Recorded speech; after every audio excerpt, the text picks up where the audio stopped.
Magandang araw mga bata. Natutuhan mo na ang bawat isa sa atin ay may mga karapatan na nagsisilbing gabay sa ating buhay upang makapamuhay tayo ng malaya, mapayapa, at masaya. Sa araling ito, malalaman mo naman ang mga kaakibat na tungkulin ng mga karapatang ipinagkaloob sa iyo. Ang mga tungkuling ito ay dapat mong gawin upang ikaw ay maging kapaki-pakinabang na mamamayan ng bansa.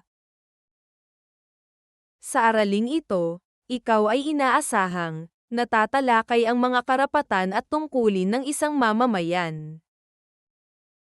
Upang maisakatuparan ito, ikaw ay inaasahang, una, na ibibigay ang kahulugan ng tungkulin.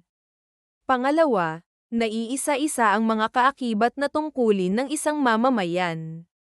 Pangatlo, na ipaliliwanag ang mga tungkulin ng isang mamamayan, at, panghuli, nakasusulat ng isang panunumpa na gagampanan ang mga tungkulin bilang kasapi ng tahanan, paaralan, at komunidad o bansa.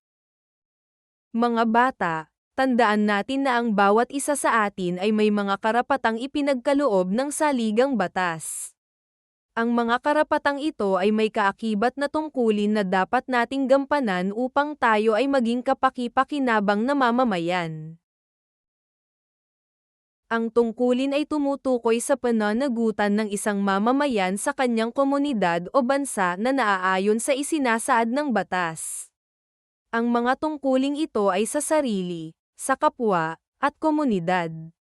Mahalagang magampanan ito ng bawat mamamayan upang magkaroon ng kaayusan at kaunlaran sa kinabibilangang komunidad. Talakayin natin ang mga tungkulin ng mamamayang Pilipino batay sa Saligang Batas ng 1987. Mga tungkulin at obligasyon ng mamamayan sa ilalim ng Artikulo 4, Seksyon 5 ng Saligang Batas ng 1987, una, pagiging tapat sa Republika ng Pilipinas.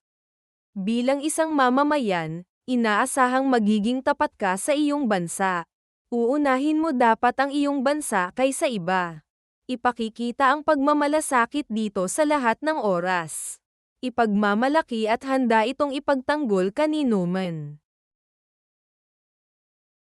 Pangalawa ay ang paggalang sa watawat ng Pilipinas.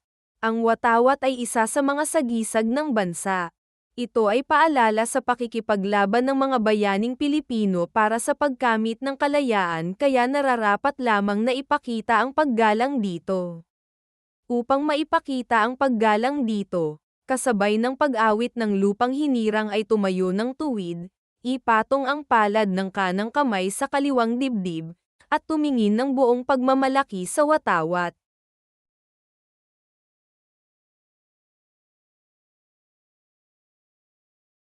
Pangatlo, makapag-ambag sa kaunlaran at kapakanan ng bansa. Ang mga mamamayan ay dapat na magbigay ng serbisyo at magsulong ng kaunlaran ng bansa.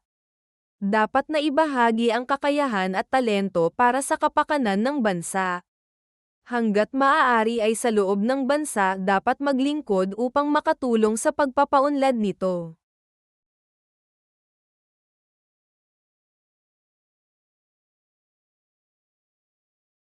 Pang-apat na tungkulin ay sumunod sa mga batas at tumulong. Nilikha ang mga batas para sa kaayusan, katiwasayan, at kaunlaran ng pamumuhay ng mga naninirahan sa isang bansa o komunidad. Bilang mabuting mamamayan, mahalagang sumusunod ka sa batas bilang pakikiisa sa pamahalaan. Sa ganitong paraan ay naipakikita mo rin ang paggalang sa mga nagpapatupad ng batas tulad ng mga pulis, namamahala sa trapiko, at mga sundalo.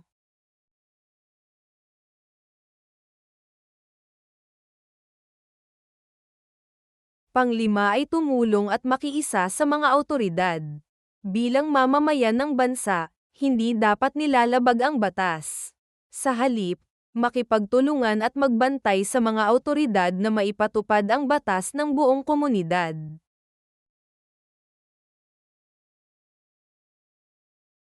Pang-anim na tungkulin natin ay ang kilalanin ang karapatan ng iba. Inaasahan na igagalang ng iba ang iyong karapatan kaya't dapat din na igalang mo ang karapatan nila.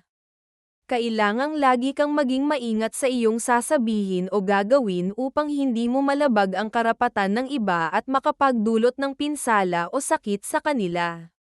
Halimbawa, kung may batang tahimik na nag-aaral sa silid-aklatan, iwasan mong lumikha ng ingay upang hindi ka makagambala sa kanya.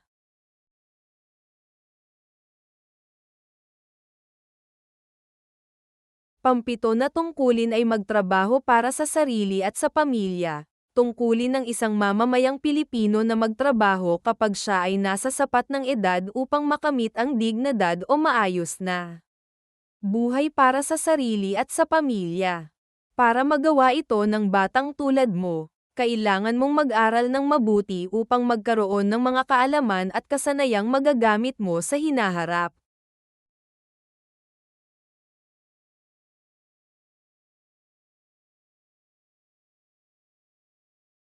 Panghuli ay maging matalino at matapat sa pagboto. Ang pagboto ay hindi lamang karapatan kundi isang mahalagang tungkulin na dapat gawin ng mga kwalipikadong botante.